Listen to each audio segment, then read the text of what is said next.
Okay, we're going to get started. Well, thank you all for coming to the session on modules in Title IV.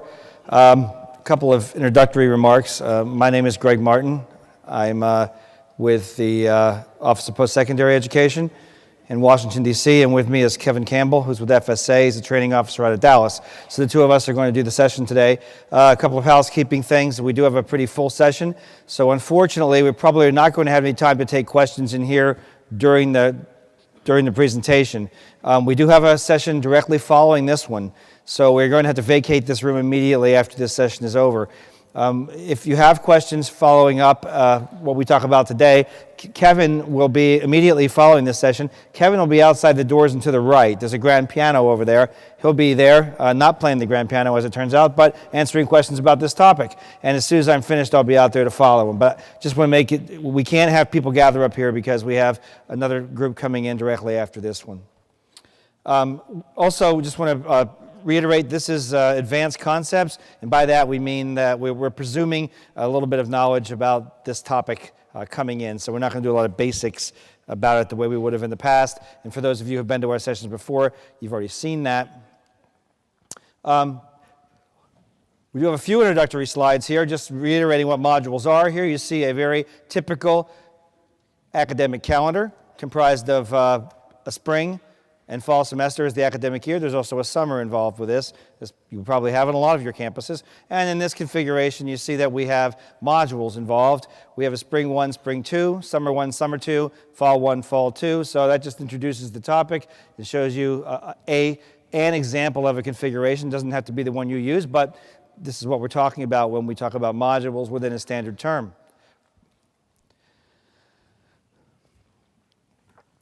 We talk about the calendar we're going to use in the examples we're going to show. By no means are we suggesting this is the only thing available, but for purposes of demonstrating what we have to demonstrate and going through our examples, this is what we're going to use. Standard term, semester-based program. We have an academic year, which is 32 weeks, comprised of two 16-week semesters. And we have two 8-week modules in each of our semesters.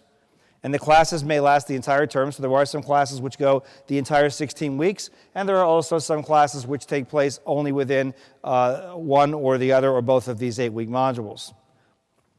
Students can enroll in any combination, so they could take the entire term, they could take courses from just one module or from another module or from two modules, but not the 16 weeks, or all three.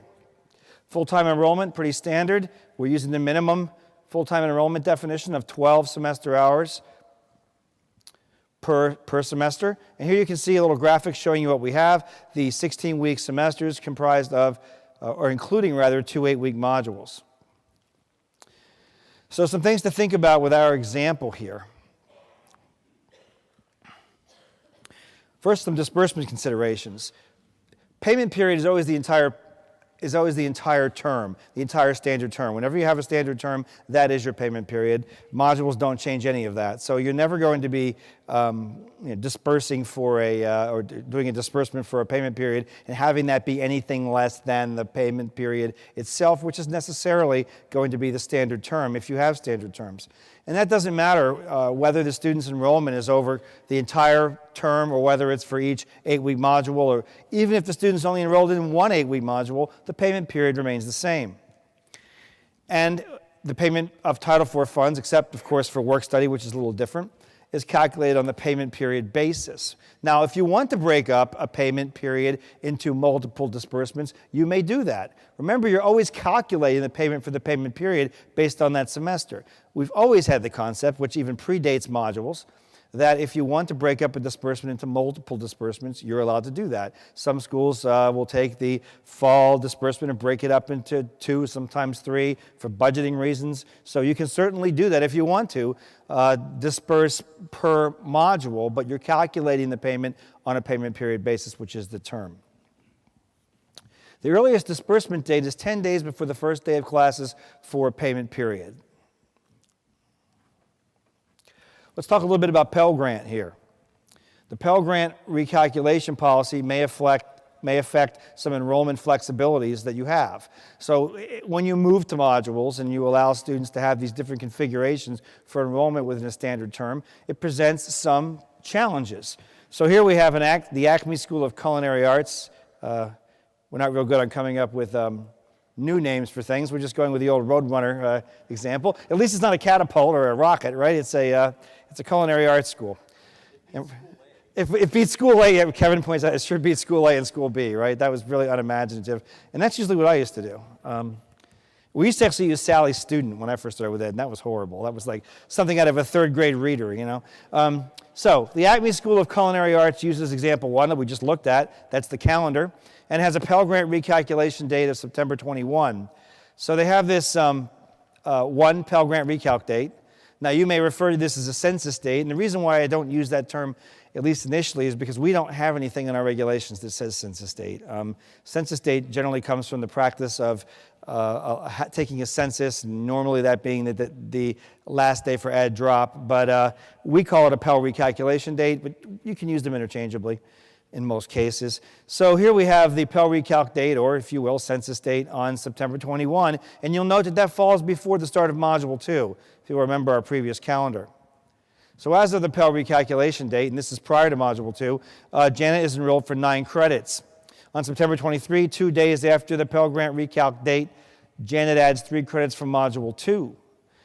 The Pell Grant enrollment status must not be changed to add the additional credits due to the school's policy. In this case, the school has chosen to have only 1 Pell recalc date, and modules don't change the rules for that, and you know how that works. If you have a Pell recalculation date, then you do not make any changes for enrollment after that Pell recalculation date, provided that the student has begun enrollment in all the classes he or she was scheduled to enroll in.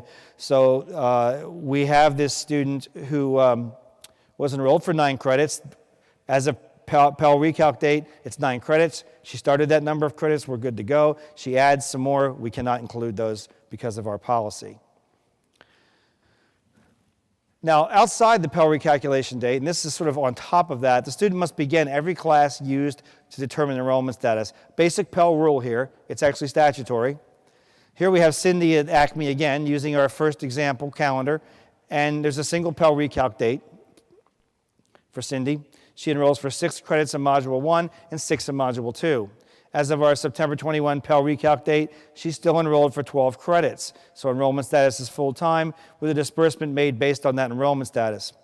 Remember that as of your Pell recalculation date, what do you check? You check enrollment status. Enrollment status is what? 12 credit hours. That's full-time.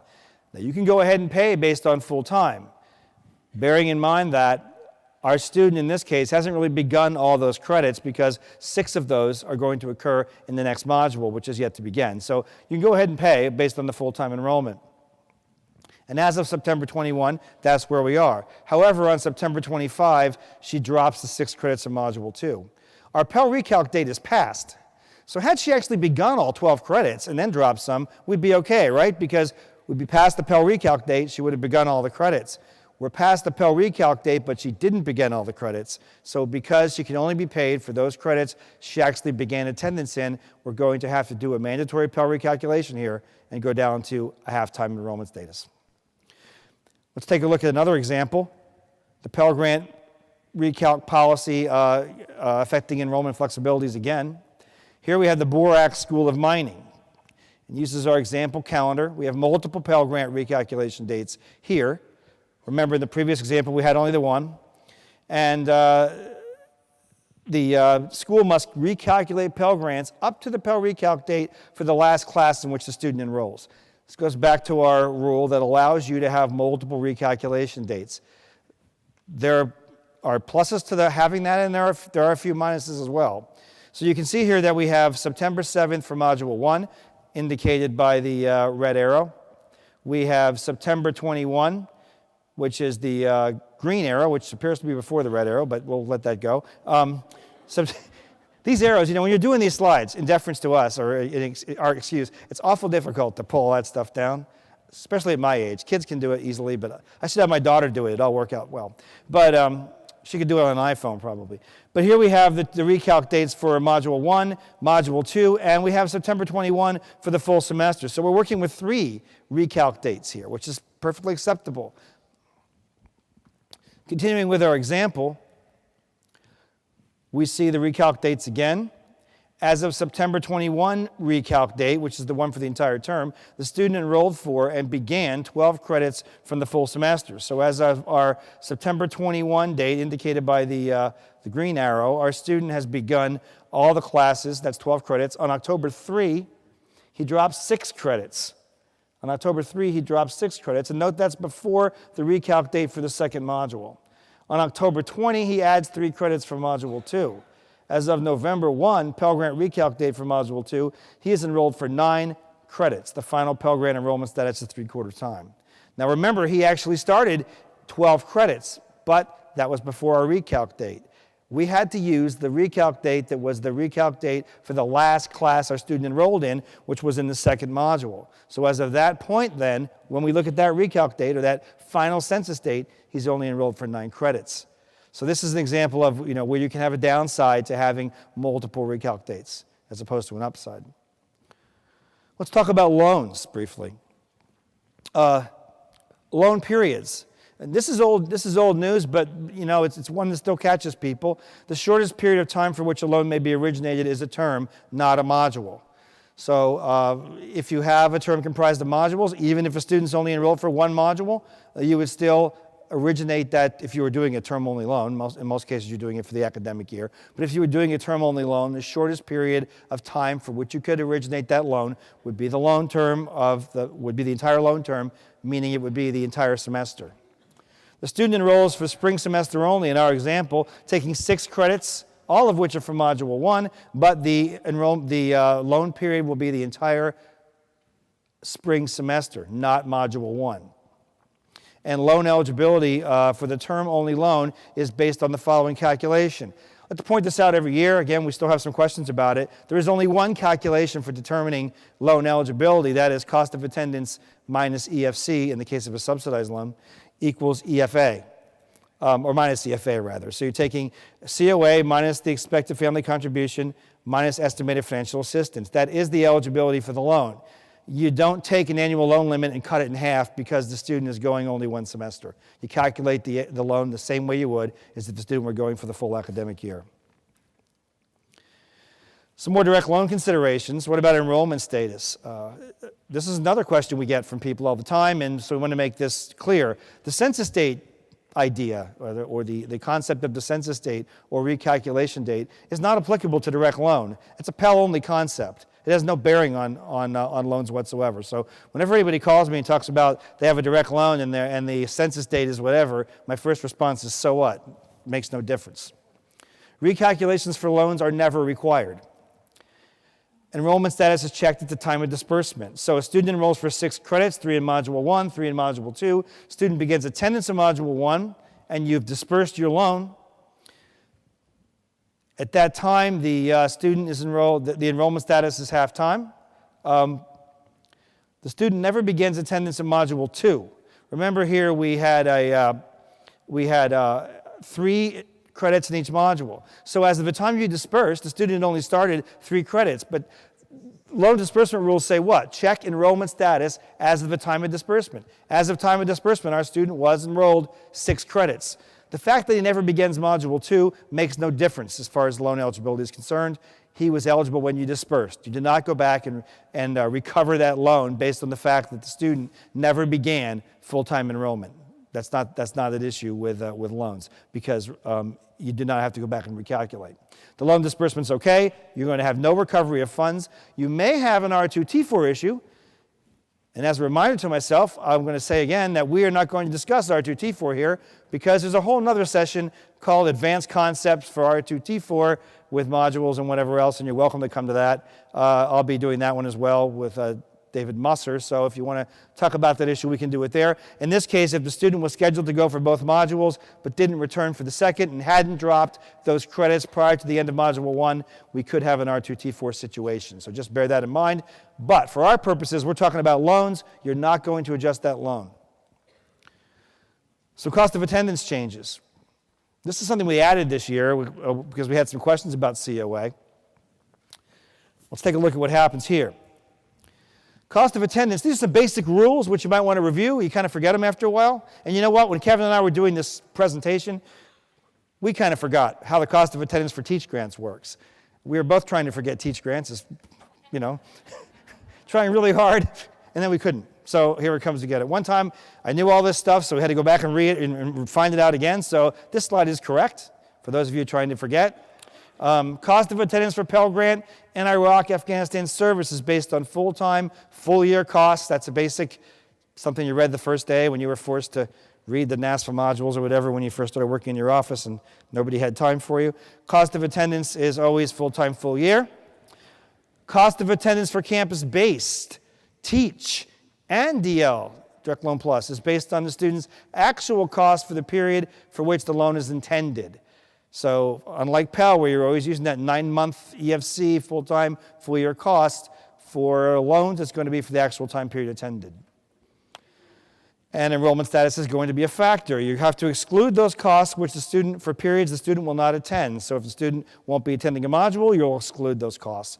Cost of attendance for less than half-time students. Let's remember our statutory rules here. Only tuition fees, books and supplies, transportation, and room and board for a limited duration.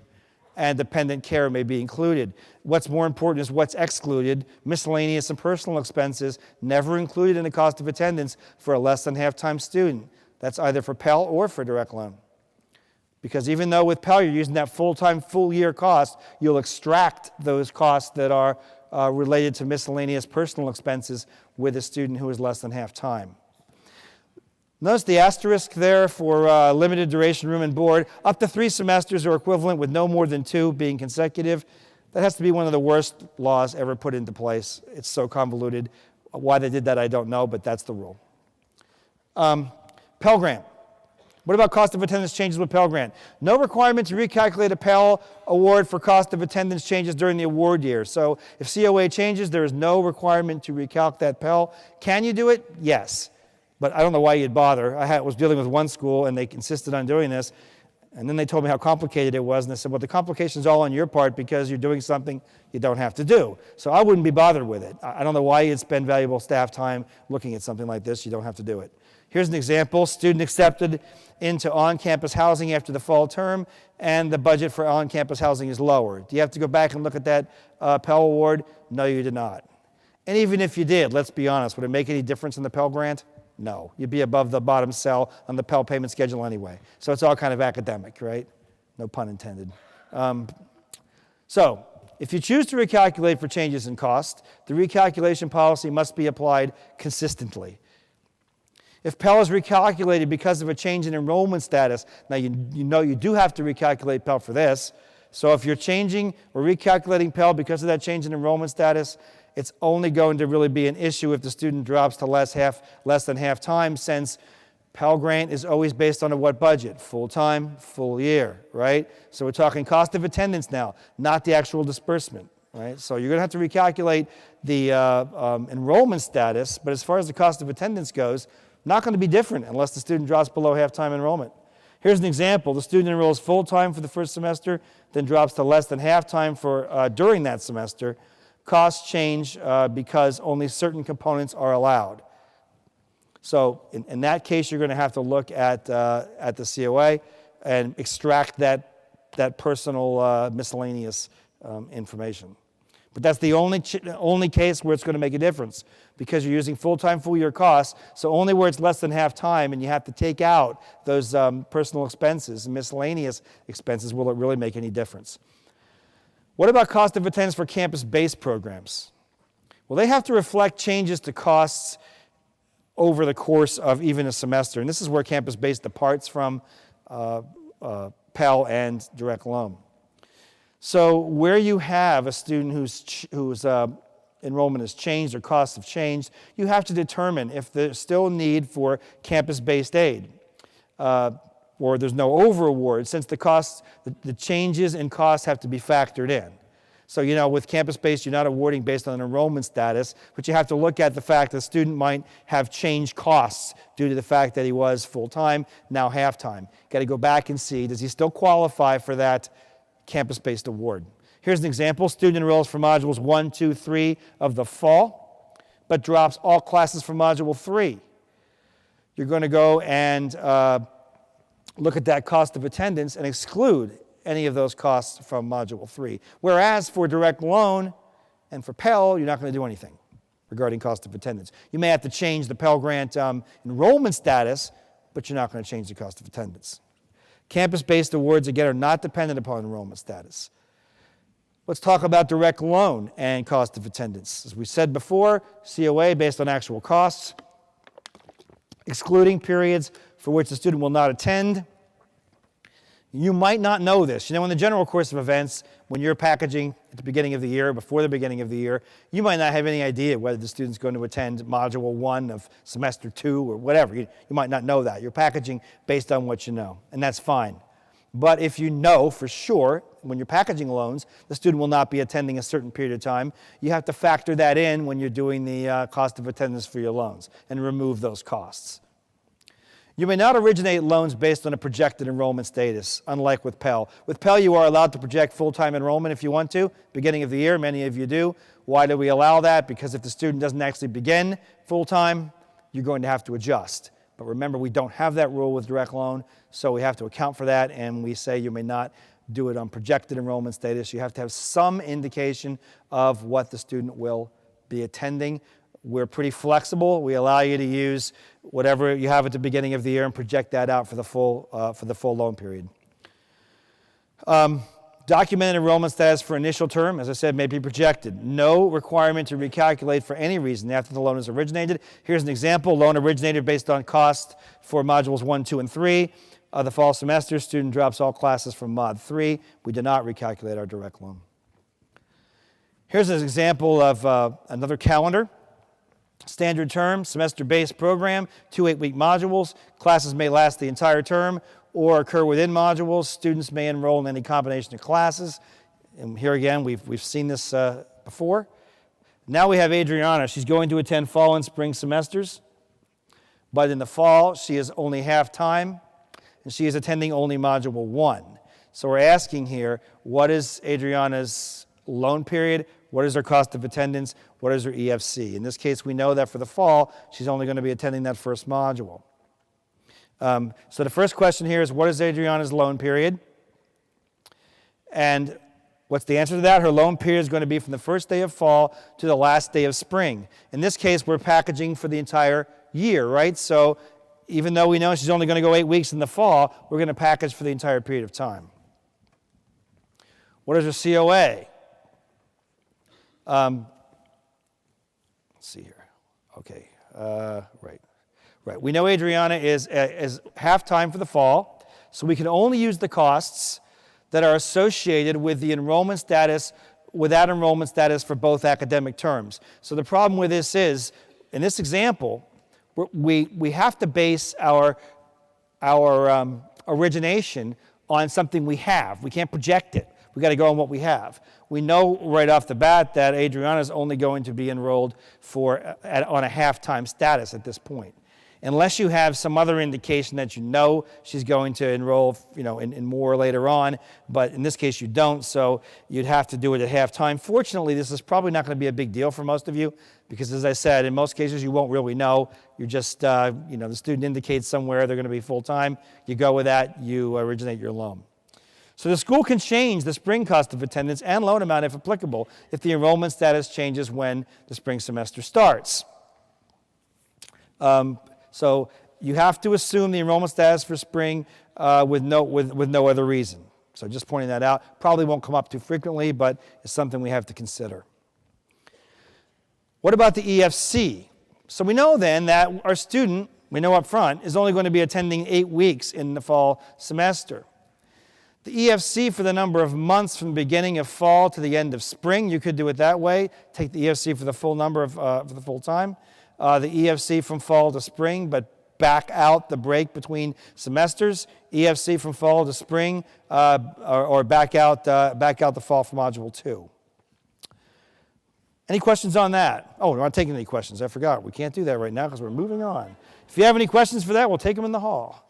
Kevin? Thank you. Thanks, Greg. Greg talked a lot about semesters. We're talking about standard terms and how modules operate in standard terms. So I want to switch gears here and talk a little bit about quarters. How many of my people here have quarters back at your campus? Quite a few. Quarters are kind of neglected sometimes in our presentation, so we tried to make a point of including a couple of quarter examples here as it relates to a standard term program. So the example calendar that we'll use is on your screen now. It's a standard term quarter-based program. The academic year is 36 weeks long. There's 3 12-week quarters in that academic calendar. Each of these quarters contains 4-week modules, and it contains 2 6-week modules. The classes that are offered by the school can last the entire quarter, or they can last during the course of one of these types of modules. Full-time enrollment is 12 quarter hours.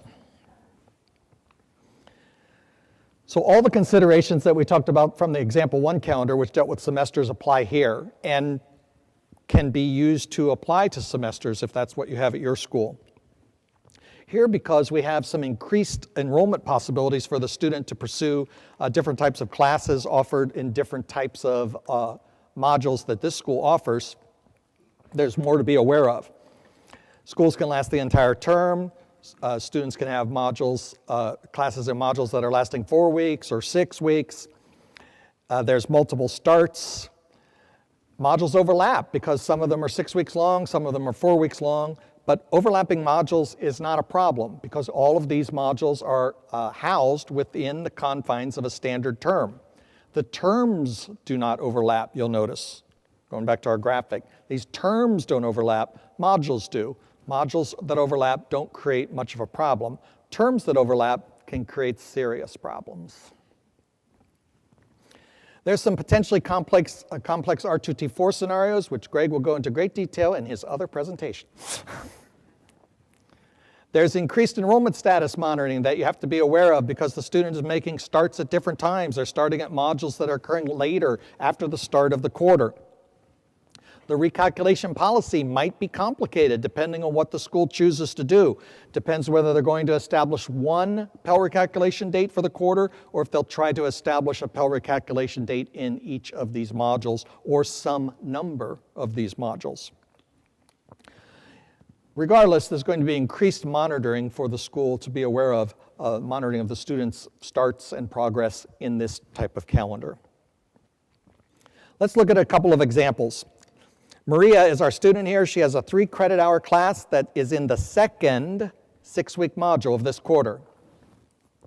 She has a 3 credit hour class in the second 4-week module and also the third 4-week module. Here we're specifically talking about Maria's Title IV disbursements, and we want to ask the question is, when is the earliest that Maria can receive a disbursement in this quarter? Well, those modules don't count. She doesn't have any classes in those modules.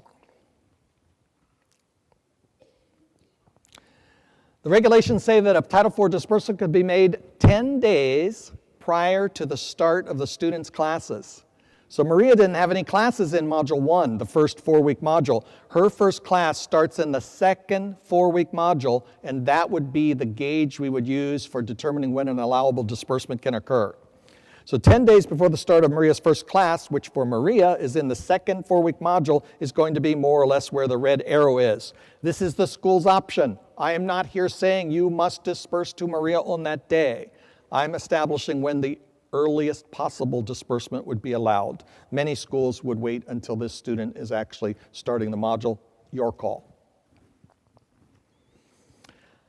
Another student, same calendar, his name is Noah. He's got a 3 credit hour class in the first 4-week module. He also has a 3 credit hour class in the third 4-week module. So all those go away for Noah. Noah is half-time and has a 1-term loan period lasting this entire quarter. 2 disbursements are required during this loan period. Can Noah get a second disbursement during the second 4-week module? Yes, Noah is enrolled. Noah's not attending, but Noah is enrolled. Noah is at least half-time. He's got 3 hours in the first module, 3 hours in the second.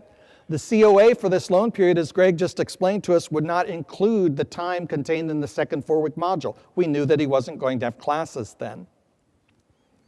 This is the school's option to disperse at this point. The school could delay the disbursement until Noah starts his third disbursement. Your call. Let's talk a little bit about origination. Same calendar. Student is Andre, and he has a 3 credit hour class in the first 4-week module and a 3 credit hour class in the second 4-week module. Andre has no classes in the third 4-week module. All those go away. Andre has received no direct loan funds for this academic year. He didn't think he needed them. Andre comes to you during the third module of the spring term and says he's going to need a student loan to help meet the cost of attending your school. Can you originate a direct loan for Andre during this third module? Yes. Assuming Andre has not graduated, that would change things. Assuming Andre is not withdrawn, that would change things. He's still enrolled as a half-time student for spring. The direct loan can be originated and dispersed, and this is not a late disbursement. We get this question a lot. We've talked about this in our presentation that we've given on modules for the last several years, but we still get questions about summer. And usually it revolves around schools that say, I have a summer term, I don't have modules. When we ask a couple of questions, it usually comes to light that they do have modules. They just don't think of them as modules. They don't call them modules, certainly, but we call them modules. And it happens when it looks like this. A lot of summer terms contain multiple sessions or multiple mini sessions. There's different names for these. A lot of times it's called Summer 1 and Summer 2, or it might be more than that, Summer 1, 2, and 3, might be more than that. Because the school chooses, and this is the school's choice, to combine these summer mini sessions into one payment period, it creates modules within that overall summer payment period. The school has options in this regard. You can combine these mini sessions into a single payment period, or you can treat each of these as a standalone payment period. Some schools choose to do that, but I would say it's a minority of schools that decide to go that route. In the early days of my involvement with the Department of Education, which I started 23 years ago, it used to be more common for this last bullet here. We would find schools that would say, we got summer all figured out. We just don't give Title IV during that period of time. It was pretty common. Nowadays, the message has gone out that that is just simply against the law. There's no period of time that you can exclude from a student's Title IV eligibility. So this is not an option. You cannot choose to not pay Title IV for any type of period of time during the academic calendar to extend to intersessions, May terms, J terms, the summer 1, 2, and 3 we've been talking about, whatever you call them at your school.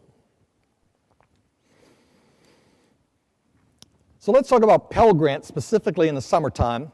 If a term-based program offers a series of mini sessions that occur in the summer, they can be combined, just what we talked about, and you would treat that as one term or one payment period. If the program qualifies for Formula 1 or 3, which most term-based programs are going to use one of those two, use the same formula that you've used for the rest of the award year. You cannot change Pell formulas in the middle of an award year. If you're using Pell Formula 1, you would use Pell Formula 1 in the summer. If you're using Pell Formula 3, you would use Pell Formula 3 in the summer. If the program doesn't define full-time for summer as 12 credit hours, Formula 3 must be used because Formula 1 has that requirement that 12 hours would be considered full-time. And your full-time definition for summer must be applied across all programs.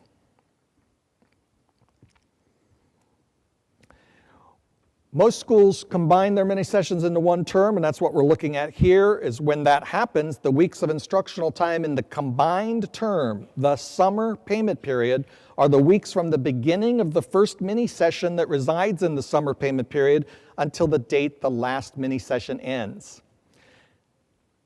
The student's enrollment status for the payment period, remember it's a combined payment period, is going to be the total number of credits the student has for all of these sessions.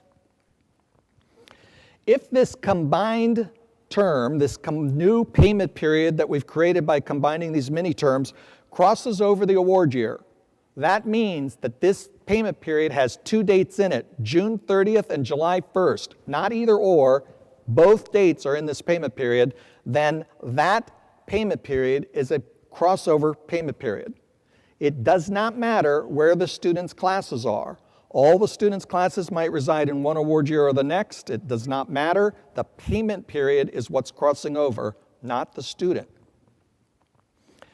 If you are one of those schools that chooses not to combine mini sessions into one payment period in the summer, then each mini session is generally treated as a separate non-standard term.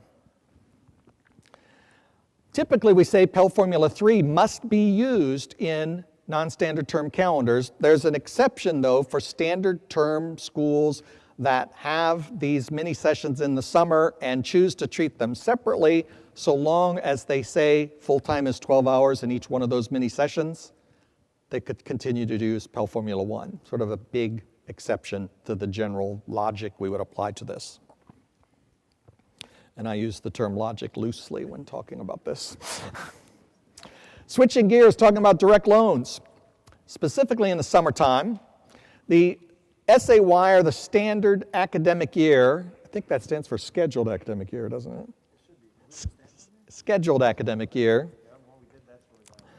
It's bad when the bureaucrats start losing track of what the acronyms mean. The scheduled academic year and mini sessions, you would be allowed to group together into a header or trailer for the scheduled academic year. If you want to treat your mini sessions in the summertime separately, then they would be assigned to different scheduled academic years. For a borrower-based academic year, and standard term schools that fit certain requirements are typically allowed to use borrower-based academic year number 1. There's 3 different types of B-bays. But borrower-based academic year number 1, when there are mini sessions, if you're going to use a B-bay number 1, you must group them together. There's no option to use a B-bay when you're treating the mini sessions in summer as a separate payment period. A B-bay number 1 that contains a summer term, regardless whether it has mini sessions in it or not, does not have to be 30 weeks in length. Pretty big exception to what we normally think about in a SAY. The loan period in this scenario is going to be the shortest period of time that a loan may be originated for, and that is the term, not a module residing in a term. It will be the term. And the term here is synonymous with payment period. If we've combined our mini sessions into one payment period, that's what we're talking about, the payment period. As Greg mentioned when he talked about cost of attendance in the summertime can't include any modules that we know that the student is not going to pursue at the time we originate the loan. We'll look at a couple of examples here. This is the calendar we'll use. This is our summer calendar. It has summer mini sessions 1, 2, and 3. We've combined them into one payment period. Full-time is 12 semester hours. Our first student in this summer environment is Thomas, and he has 6 credits that are all in summer 1. He's awarded a summer-only loan, and he has a federal Pell Grant as a header to the upcoming award year. It's a crossover payment period. Remember, see the arrow that indicated July 1st. So we can pay Thomas out of the upcoming year for his Pell funds. His enrollment status is half-time. The loan period comprises the entire summer term or the entire summer payment period. We've combined them to make one payment period. Remember, Thomas only has credits in summer 1. So if the school is required to make multiple disbursements of direct loan funds, the second disbursement won't be made until the calendar midpoint, and that's after the student has completed classes, because Thomas had all of his classes in the first module. Summer 1, the module where Thomas has his classes, doesn't have to be a crossover for the student to get Pell Grant from the following year, because as I pointed out a moment ago, it is the payment period that is crossing over. Again, there's our graphic. The blue bar, summer 1, 2, and 3, is one payment period with July 1st going right through the middle. So this payment period contains June 30th and July 1st. Our second student is Sally. This student was full-time in the previous fall and spring payment period and received 100% of her Pell scheduled award.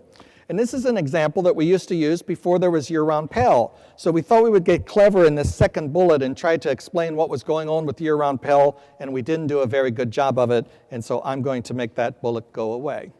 But in the ones you have that you have drawn down, that second bullet is still there. When we post this presentation after the conference is over, it'll be gone. But if you've got it on your devices, just bear with me here. We made kind of a mess of describing her year-round Pell. All we need to know for what we're going to talk about Sally is Sally got some Pell in the summertime. We don't care what year it came from. So Sally, the student, is dispersed direct loan funds for the summer payment period. Loan period in her case is fall, spring, summer. It's how the school chose to originate her direct loan. The student completes summer 1 and summer 2, but does not return for summer 3, which we thought she was going to do. Sally was taking 6 credits in the summer. 2 were in summer 1, 2 were in summer 2, 2 were in summer 3, a total of 6. She's half-time. The loan period, as we said, is fall, spring, summer. The school's policy for crossover payment periods when it determines Pell Grant eligibility for a student is to look at each student on a student-by-student basis and give Pell from the year that is most advantageous to the student. That's their policy. Every school must have a policy about how it will deal with Pell in a crossover payment period. So the student here, Sally, received a half-time Pell Grant for summer and a direct loan disbursement for summer at the beginning of the payment period, which was summer. Student was expected to have 2 credit hours in each summer module, but the student actually completes summer 1 and 2, doesn't come back for 3. She's got 4 semester credit hours at the end of the second module. Everybody with me? This Pell Grant is subject to a mandatory Pell recalculation. She never began attendance in Module 3. We must recalculate her Pell Grant. It doesn't matter what the school's Pell Grant recalculation policy says. The student received a half-time Pell Grant for summer and a direct loan disbursement for summer at the beginning of summer. There's no adjustment to her direct loan disbursement. She was 6 hours when we dispersed these funds. The fact that she didn't come back for Module 3 does not apply. Direct loan doesn't have the same rules that Pell does, is the point we're trying to make. There are possible R2T4 implications, too many to talk about here. A couple of them might be that the student may be beyond the 60% point of the payment period. They may have dropped summer 3 classes before summer 2 ended, which would make her not even a withdrawal. Or she may not have done that and may have just simply not returned. A lot of variables there that would determine whether we're dealing with a withdrawn student and therefore a return calculation. Some schools have intersessions, a small period of time in which they offer a class, and it resides usually between 2 standard terms, and the intersession is in the middle. Anybody have that at your calendar? Look at all the hands, more than quarters. How do we deal with intersessions or other types of terms like that? And the goal being we want to keep your standard term standard. Because if we looked at an intersession just by itself, by regulatory definition, that's a non-standard term, folks. But we're trying to find ways, and this is long-standing guidance, long before we even thought about the concept of a module. Guidance was issued on how to deal with an intersession. And it was that you could add an intersession to a standard term and not make that standard term non-standard, even though by definition it would be. It's an exception to the general rule. So here's our calendar at the beginning of this slide, or the bottom of the slide rather. Fall semester, the intersession, the spring semester. The school can attach this intersession to fall. They can attach it to spring, even though that makes the 2 payment periods unequal. In this case, it doesn't matter. It would matter greatly in other scenarios. What's the loan period? Well, the minimum loan period in a standard term calendar is your standard term. When an intersession is attached to a standard term, it may or may not affect the length of the loan period. What's going to determine that is whether the student has classes in the intersession or not. If the student does, that becomes part of the loan period. If the student does not, the intersession is not considered part of that student's loan period. Sometimes we have an intersession that will overlap with the term to which it is attached and the other term. See the blue arrow here? The intersession is attached to spring, but it's overlapping fall.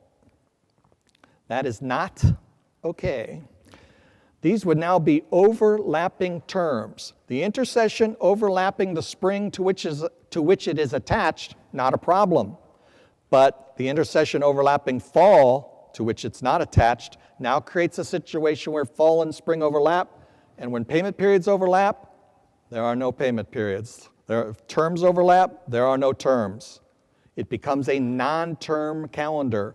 There's a whole set of regulations that govern how payment periods get crafted in a non-term environment. Most folks at traditional schools don't even know those regulations exist, or if you do, you know just enough about them that you don't want to follow them. This is something you want to avoid if the goal is to keep your standard term standard. Well, now we're going to talk a bit about consortium agreements and what that can present as complexities in module calendars. Okay, brief discussion of consortium agreements. And with this guidance here, we've tried to be as flexible as possible in giving you a certain amount of latitude with consortiums, understanding that you don't have any control over what another school's calendar is. So though I was talking to Kevin to a greater extent about the constraints you have with overlaps and things like that would create a non-term situation at your own school, we've not applied that to situations where you have consortium agreements with other institutions. So though a lot of this is what you might call extra regulatory, it's not in regulation, because this is all trying to grant you flexibilities. Certainly none of it's onerous, I don't believe. Without this guidance, you would have a much more restricted pathway to doing this. So let's talk about the consortium agreements. When you award aid, you should do that based on your own calendar. This avoids you're having, especially if you have a lot of students who are involved with consortiums all over the place, this avoids your having to take into consideration the situation that every school the student goes to. So you can award based on your own calendar, makes it pretty simple. We do allow you a great deal of flexibility with disbursements. The earliest day you can disperse aid is 10 days before either the start date at your school, the home school, or the host school. So that gives you a great deal of flexibility. There are some COD limitations which may come in here. COD is only going to allow you to disperse 10 days prior to the beginning based on your calendar. So there could be, if the other school begins way in advance, there could be some issues with your being able to disperse based on their calendar. But within whatever flexibilities COD will allow you, you can go ahead and take that other school's calendar into account. The program's academic year, meaning your program, the student's still enrolled in your program, right, but taking courses at another institution, is not affected by the coursework taken at the host school if that coursework overlaps or does not take place within the same time frame as the home school's normal terms. If you're awarding aid, you must include the credits taken at the host school in the student's enrollment status. That's old news with consortium agreements. You've determined, or your academic people have determined, that those credits are the equivalent to what you offer. Therefore, you're including those in the enrollment status. And if your calendar does not match that school's calendar, you have to do the best you can to work that enrollment status into a time frame that reasonably matches one of the terms at your school to the best of your ability. Now, if it overlaps, we're not going to hold you accountable for that. You simply do the best you can to make it work, given where the student is, especially if the student's overseas. Those calendars may be vastly different. Consortium agreements in SAP. SAP is evaluated by the home school using its own standards. A different time frame may be established if a student's in a consortium agreement, and the institution must publish clear information about the intervals for students in a consortium. It may be that calendar is so disparate from yours, you want to use different evaluation points than what you would apply if the student were still at your school. But you would still be using your SAP policy, your standards. If the student is still engaged in coursework at the host school and the home school evaluates SAP, the coursework must be treated in accordance with your policy for incomplete coursework. So if you're evaluating based on your schedule and the student still hasn't completed that coursework yet, then you would treat that student's incomplete credits the way you would any incomplete credits under your SAP policy. So again, giving you as much flexibility as possible. We said we weren't going to talk about R2T4, but a little bit with regard to consortium agreements. R2T4 calculation must be completed by the institution that awards and disperses aid. If you're the home school, it's likely going to be you. The denominator will include all the days the student is scheduled to attend at both the home and host school. So with R2T4, you have no choice. You must use all of the days. Whatever the longest period of time is, that's going to be your denominator. The numerator includes all the days attended at either institution. Institutional charges are going to be those assessed the student by either your school, the host school, or both. Requirements for programs offered in modules do apply. Any coursework taken at either the home school or host that does not span the entire payment period is considered a module. So we are holding you accountable to the rules in general, but giving you quite a bit of flexibility as concerns these types of agreements. One note about study abroad. We call these written arrangements because when you're entering into an agreement with an institution abroad, for purposes of these agreements, that institution is considered to be an ineligible institution, even though they might be actually eligible for Title IV funds. It's kind of an odd situation. So it's necessarily then a written agreement. These are contractual arrangements. The home school is always going to be the eligible U.S. institution. Study abroad programs provided by the home school via an overseas location are not considered to be written arrangements. We have this question a lot. You cannot have a written arrangement with yourself. That might come as an express. So if you have XYZ University and XYZ University's location in Dubrovnik, that school's not, that's your school. You cannot execute an agreement with that school. You're the same entity. And the rules that we're talking about that apply to your school in general would apply in that situation. And finally, with study abroad, written arrangements between U.S. institutions and foreign institutions, again, are not considered to be consortium arrangements. They're always contractual. And, okay, so we already went over that. That was an odd situation there. But anyway, what we're trying to do then is to provide you with the greatest amount of flexibility possible with this. Okay, Kevin? The next thing that we want to talk about is some explanatory guidance that deals with a 2-week tolerance as it applies to classes that extend beyond the confines of a standard term. And it is exactly that, it's a tolerance. It's not established in regulation. The regulations would basically say, this can't happen. But as is often the case, I think we all learned on the first day of Title IV school that there's always an exception, and this is one of them. So we'll talk a little bit about this and tie it to modules where we can. This is the 2-week tolerance for standard terms. Again, the goal being that we want to try to keep our terms standard even though other individuals over which we do not exercise a great deal of power are playing lots of games with our academic calendar. Normally, I don't think I have to tell you this, but normally classes that are offered in a standard term calendar are expected to take place within the confines of the standard terms that are established in that calendar. Those classes may be in a module or not. It doesn't matter for this purpose.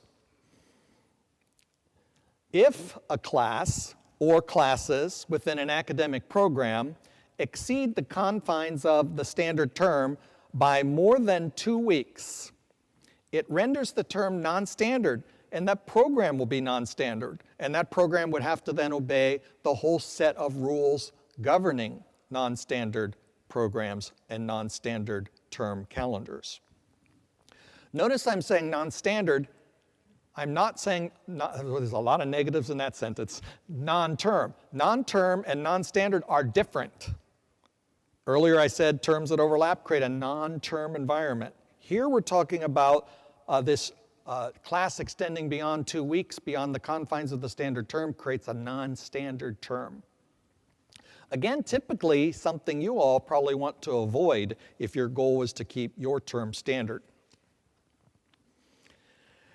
The tolerance is brought into the fourth bullet here. If the class or classes within an academic program exceed the confines of the standard term by 2 weeks or less, the term remains standard. If you don't have classes that do this, all of this is not applicable to your program, but we're seeing an increasing number of instances where schools are bringing this question to us. The thing to remember about the tolerance, it's a total of 2 weeks. It's not 2 weeks per class.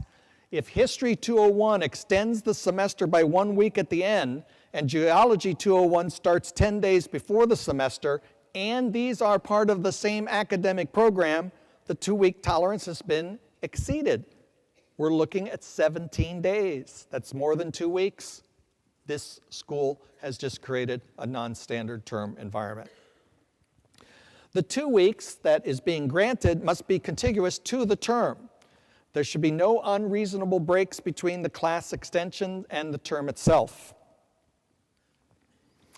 The 2 weeks must not overlap another term. Here we have a 2-week extension for History 201. It's existing outside the confines of spring semester. But it's not exceeding the 2-week tolerance, and it's not overlapping fall. No problem. But here's a 2-week extension for Math 201, and it does overlap fall. What do we have here? Overlapping terms. What does that create? A non-term calendar. So that 2-week extension, while it is tolerance that's granted, you want to be careful about where it is treading. If it overlaps another term, you've got a problem on your hand requiring a solution.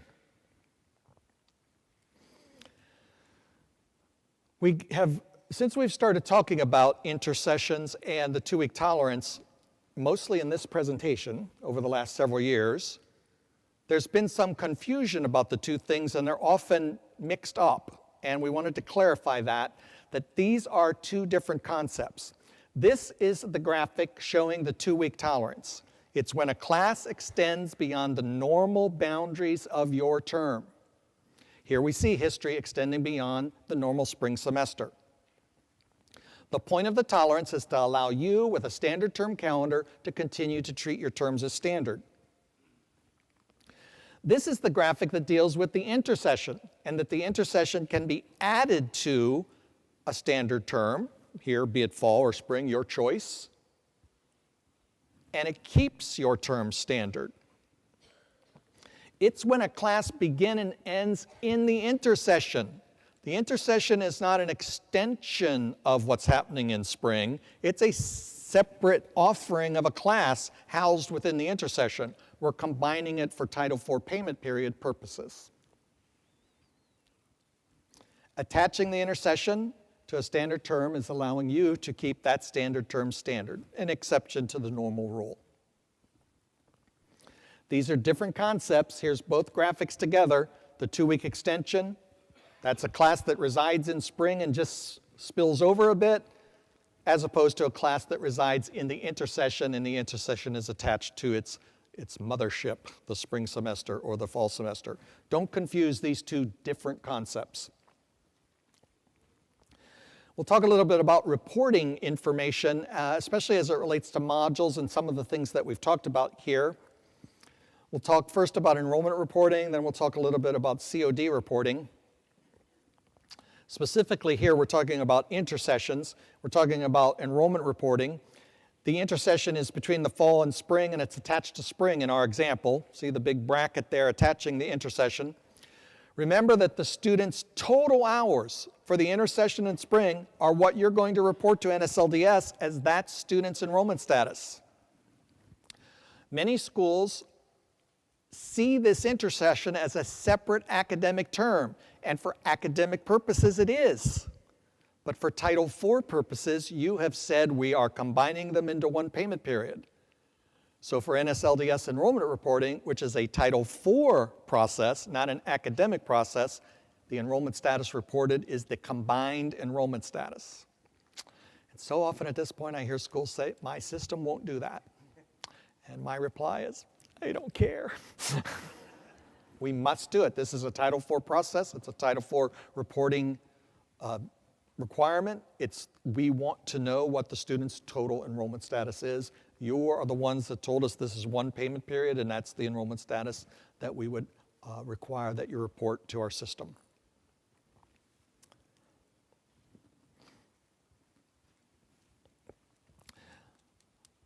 The intersession is between fall and spring, as we said in the previous slide. The payment period begins with the attached intersession if the student has classes in the intersession.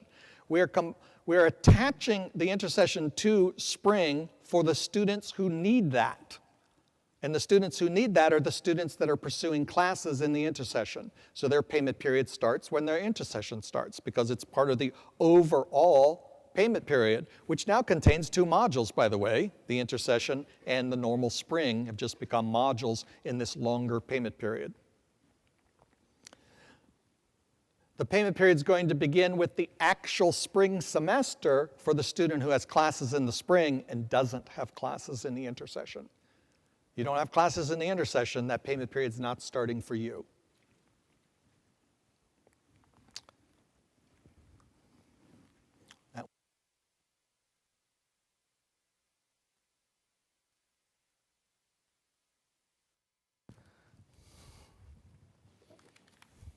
Okay. This end of this session always seems like kind of a hodgepodge of things, because it sort of is. We just want to get a couple of points in here at the end. Let's move on. I know we said we weren't going to talk about R2T4, but we find ourselves doing it anyway. But not how to do R2T4, so there is a difference. We can talk about R2T4 number of days, right? So what about the number of days here? So the intersession is between the fall and spring and is attached to spring. Now, Kevin just went over all of this, how you work with these intersessions. In this case, we're going to attach it to spring. So the payment period includes the days in the intersession and the semester if the student has classes in the intersession and the semester. I have to confess to a certain amount of a logical disconnect here, because we tell you all the time that everything's the semester, the payment period, right? So if you have a payment period comprised of 2 8-week terms and the student's only going for one of those 8-week terms, that you're still using the whole payment period. And now we have an attached intersession to this, and somebody might logically conclude that you'd always report based upon the entire period, right? And that would be incorrect. You don't want to apply too much logic here. There are lots of good reasons why we did what we did. Sometimes it might be hard-pressed to come up with all of them, but they're there. The intersession, then, for purposes of R2T4, you're only going to count that. And this is actually a benefit to the student. You're only going to count that as far as the denominator goes if the student was actually enrolled in classes in that intersession. So the payment period includes only the days in the semester the student has actual classes. Here we have an intersession between the fall and the spring, and it is attached to the spring. Let's talk about COD reporting this time. The full year loan period would be reported for the student who has a fall and spring classes in fall and spring, regardless of whether the student has classes in the intersession. So what this is pointing out is that for the majority of cases, you are originating a loan for the entire academic year for most students, right? That's what you expect to happen. Now, it may be that a student only goes fall, doesn't come back in spring, we know you don't have to go back and recalculate that loan. Obviously, you won't be dispersing in the spring when they're not there, but you don't have to recalculate the loan. So in most cases, you're going to be doing this for a student in this situation with a loan period from fall, the first day of fall, to the last day of spring. But we'll look at another situation here. What if the intersession is between the fall and the spring and is attached to spring, but we're only going to have a one-term loan period here, beginning with the intersession and ending with the end of spring? That would be your loan period reported for a student who has classes in both the intersession and in the spring, right? Both in the intersession and in the spring. If not in the intersession, then it's just going to be the spring semester. So it depends upon what the student's enrollment status is, whether you're going to report that loan period as being inclusive of that intersession or not. Intersessions between the fall and spring and attached to spring. One-term loan period beginning with the beginning of the intersession and ending with the end of spring is reported for a student who has only classes in the intersession. The reason for this, going back to what Kevin said a lot earlier, is that the intersession is too short to be a loan period. You can never report a loan period that is less than a standard term if you've got standard terms. So the shortest you'd be able to do it for would be the spring semester. But if the student's taking the intersession, we have to include that. So in the case where the intersession is the only session the student's taking classes, we're going to report it from the beginning of the intersession through the end of spring. Intersession between fall and spring, and again attached to spring, we have a one-term loan period beginning with the beginning of spring semester and ending with the end of spring for the student who is only taking classes in that traditional spring semester. So the only time it gets administratively difficult is if your student's in a situation where you're awarding, or shall I say packaging for a one-term only situation, doing a term-only loan. What's the loan period going to be? Well, that's going to differ depending upon whether students are taking classes from the intersession, the spring, or one or the other, both. What about reporting for consortium agreements? We've tried to be as flexible, again, as possible with consortium agreements. That works out well for everybody, works out well for you because we offer the flexibility, works out well for us because we don't have to answer questions each time there's a different permutation involving consortium agreements, and there are many. The institution that awards Title IV funds is responsible for reporting to COD. So if you are the home institution, now we do know that it is possible for a host institution, if they're an eligible school under a consortium agreement, to award and disperse aid, but that's generally not the case. In most cases, if your student is your student from your school, it's going to be a situation where you are awarding and dispersing aid, therefore you are responsible for COD. The academic year, loan period, disbursement dates reported to COD should be those associated with the school that is awarding the aid. We sat down and thought about this a lot, and we came to the conclusion that if we went the other way, you would be looking at every school your students were going to under a consortium agreement and having to change what you're reporting to COD for each of those situations. For those of you in large schools where a lot of students are doing coursework under consortiums, that would be maddening. So we decided against that, and so you report according to your calendar, irrespective of how you're dispersing. So with consortiums, you basically have a lot of flexibility with how you would disperse. You're using your own academic calendar with respect to awarding and reporting. Enrollment reporting data must always be reported to NSLDS by the home institution. That's very likely going to be you if students are taking courses at other institutions. You're responsible for prompt and accurate reporting of NSLDS, to NSLDS rather, if a student withdraws or graduates. This must be accomplished under our normal requirements for such reporting. So if a student's attending somewhere else and say they're taking all their classes at that school for a particular term, you want to make certain that you've got a mechanism to capture what the student's status is there because you are responsible for reporting it. If that student withdraws, if that student graduates, drops below half-time, whatever you have to report, that's up to you how you're going to get that information under the terms of the consortium agreement, but you have to have some mechanism to obtain it. Some related presentations here that you might be interested in. We have the session 10, Basics of Determining Academic Calendars. That's a very good session if you want to talk more about academic calendars.